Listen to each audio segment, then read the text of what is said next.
ایک عیسائی ایک مرتبہ اپنے دوست شیخ عزیز الدین سے پوچھتا گئی، اس کا دوست مسلمان تھا، وہ اس سے پوچھتا گئی، اے شیخ عزیز الدین تم مسلمان ہو؟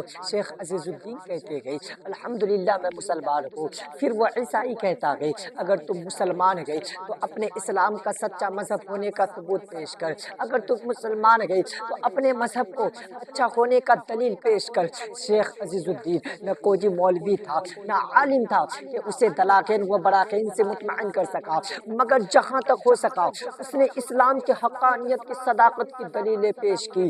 جب پیش کر دی تو اس عیسائی نے کہا اے شیخ عزیز الدین تم نے جو کہا وہ سچ گئی، تم نے جو کہا وہ حقیقت گئی، لیکن آؤ میں بتاتا ہوں تیرا اسلام کتنا اچھا مذہب ہے، آؤ میں بتاتا ہوں تیرا اسلام کتنا پکا مذہب ہے۔ ایک عیسائی ہو کر کے ہمارے اسلام کا سچا مذہب ہونے کا ثبوت پیش کرنے جا رہا ہے، ایک عیسائی ہو کر کے ہمارے اسلام کو اچھا مذہب ہونے کا ثبوت پیش کرنے جا رہا ہے۔ وہ عیسائی کہتا ہے ہمارے ملک افغانستان میں پارلیمنٹ سازی کے لیے تقریباً 100 ممبران کی ضرورت پڑتی ہے۔ وہ 100 ممبران اکٹھا ہوتے گئے، اکٹھا ہونے کے بعد جس میں بڑے بڑے عقل مند ہوتے گئے، جس میں بڑے بڑے دانش مند ہوتے گئے، جس میں بڑے بڑے تجربہ کار و قابل ہوتے گئے، وہ لوگ اکٹھا ہوتے گئے۔ اکٹھا ہونے کے بعد وہ جب ایک قانون بناتا ہے، اس قانون کو بنانے کے بعد جب آہستہ سے دنیا میں پھیلاتا ہے، جب وہ قانون پوری طریقہ سے دنیا میں پھیل جاتا ہے،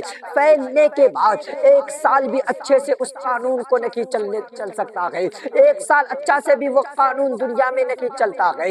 1 سال کے اندر اس میں بہت ساری غلطیاں نظر آنے لگتی گئی، اس میں لوگ انگشت اٹھانے لگتا ہے، اس میں بہت ساری غلطیاں آنے لگتی گئی، اس لیے اس قانون کو تبدیل و ترمیم کرنی پڑتی گئی۔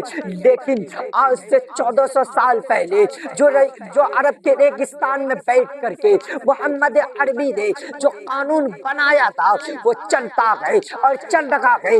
آج تک کبھی بھی کسی نے بھی اس میں انگشت نہیں اٹھا پایا، کسی نے بھی اس میں ایک غلطیاں نہیں نکال پائی۔ وہ قانون تیرا پیغمبر جو بنایا وہ چل رہا ہے اور چلتا ہے اور روز قیامت تک چلتا رہے گا، روز قیامت تک چلتا رہے گا۔ یہ کون کہہ رہا ہے؟ یہ ایک عیسائی کہہ رہا ہے، یہ ایک ہمارے مذہب کا، اسلام مذہب کا سچا ثبوت پیش ہونے کا دلیل دے رہا ہے، سچا ثبوت سچا ہونے کا دلیل ایک عیسائی دے رہا ہے۔ حضرات اسلام ہمیشہ اپنے چاہنے والے کو اعلیٰ سوسائٹی عطا کرتا ہے، اسلام ہمیشہ اپنے ماننے والے کو صاف ستھرا معاشرہ عطا کرتا ہے۔ اسلام فحاشی، اجانیت، شراب نوشی، جوا بازی جیسی قبیح حرکتوں سے انسان کو دور رکھنا چاہتا ہے۔ اسلام کا مقصد ہی کیوں نہ ہو انسان کے سر پہ تاج کرامت رکھنا، انسان کو بلند کی طرف لے جانا، انسان کے بگڑے ہوئے ماحول کو درست کرنا، انسان کو پستی سے بلند کی طرف لے جانا اسلام کا مقصد ہی کیوں نہ ہو۔ چنانچہ حضرت ابو امامہ باغلی رضی اللہ تعالیٰ عنہ کو فرماتے گئے کہ میں نے نبی کریم صلی اللہ علیہ وسلم سے فرماتے ہوئے سنا کہ جو شخص میرے ساتھ ان 6 باتوں کا وعدہ کرے گا میں اس کے لیے جنت کا سامان ہوں۔ وہ کون سی 6 بات کے پیارے؟ آج یہ غور سے سننا اور اس بات میں عمل کرنا۔ وہ 6 بات کے گئے، نبی کریم ارشاد فرماتے گئے جو شخص میرے ساتھ ان 6 باتوں کا وعدہ کرے گا میں اس کے لیے جنت کا سامان ہوں۔ وہ 6 بات کے گئے، نمبر 1 جب تم میں سے ایک دوسرے سے بات چیت کرو تو جھوٹ نہ بولو، جب تجھے امین بنایا جائے تب تجھے کسی کی امانت دی جائے تو اس میں خیانت نہ کرو۔ دوسری بات یہ رہی، تیسری بات یہ گئی جب تو کسی سے وعدہ کر تو وعدہ خلافی نہ کر۔ چوتھی بات یہ گئی کہ اپنی نگاہوں کو جھکائے رکھو۔ پانچویں بات یہ گئی اپنے شرمگاہ کی حفاظت کرو، اور چھٹویں بات یہ گئی اپنے ہاتھوں کو روکے رکھو۔ نبی کریم ارشاد فرماتے گئے جو شخص ان 6 باتوں کا مجھ سے وعدہ کرے گا میں اس کے لیے جنت کا سامان ہوں۔ لیکن آج ہمارا معاشرہ برائی چک کے دلدل میں پھنسے جا رہا ہے۔ آج لوگ یہودی نصارہ کی طرح ایک دوسرے پر شفقتیں لے جانے کی کوشش میں لگا ہوا ہے، آج لوگ ایک دوسرے پر فریب لگانے کی کوشش میں لگا ہوا ہے۔ غور کرو مسلمانوں، وہ کون سی خرابیاں ہے جو مسلم معاشرے میں پروان چڑھ رہی ہو؟ وہ کون سی برائیاں ہے جو مسلم معاشرے میں موجود نہ ہو؟ شراب نوشی دیکھا جائے تو ہمارے معاشرے میں ہے، زناکاری کی گرم بازی دیکھا جائے تو ہمارے معاشرے میں ہے، سود خوری اور مکاری اور عیاری دیکھا جا گئی تو ہمارے معاشرے میں گئی، حالانکہ آج ساری برائیاں ہمارے معاشرے میں دیکھنے کو مل گئی۔ کبھی آپ نے سوچا جھوٹ بولنا کتنا عظیم گناہ گئی؟ کبھی آپ نے سوچا غیبت کرنا کتنا بڑا گناہ گئی؟ کبھی آپ نے سوچا ایک دوسرے پر فریب لگانا کتنا بڑا گناہ گئی؟ تو آؤ وہ گناہ اور سزا حدیث پاک کی روشنی میں سماعت فرماؤ۔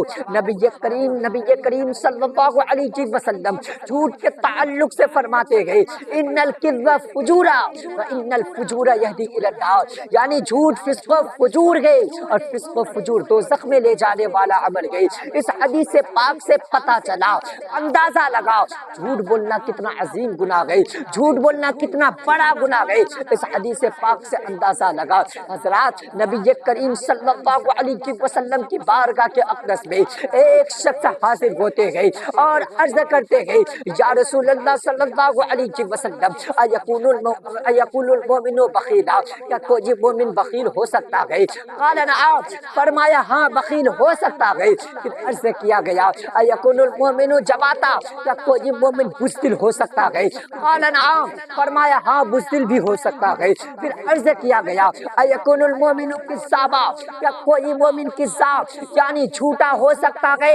تو قال لا، فرمایا نہیں جھوٹا نہیں ہو سکتا، مومن جھوٹ نہیں بول سکتا، جھوٹ بولنا مومن کی شان نہیں ہے۔ اس حدیث پاک سے پتہ چلا، اندازہ لگا کہ جھوٹ بولنا کتنا عظیم گناہ ہے اور جھوٹ بولنا یہ مومن کی شان نہیں ہے۔ ایک جو مومن ہوتا ہے، جو پکا مومن ہوتا ہے، وہ کبھی جھوٹ نہیں بولتا۔ اس لیے مسلمانوں اپنے گناہوں سے باز آ جاؤ، جھوٹ بہت عظیم گناہ ہے۔ جب بھی کوئی بندہ جھوٹ بولتا ہے تو اس کے منہ سے ایسی بدبو نکلتی ہے، ایسی بدبو نکلتی ہے کہ اس کے کاندھوں پر جو فرشتے ہوتے ہیں وہ دو فرشتے اس سے 1 میل دور بھاگ جاتا ہے، ایسی بدبو نکلتی ہے اس کے منہ سے۔ اس لیے مسلمانوں جھوٹ بولنے سے باز آ جاؤ، یہ بہت عظیم بہت بڑا گناہ ہے۔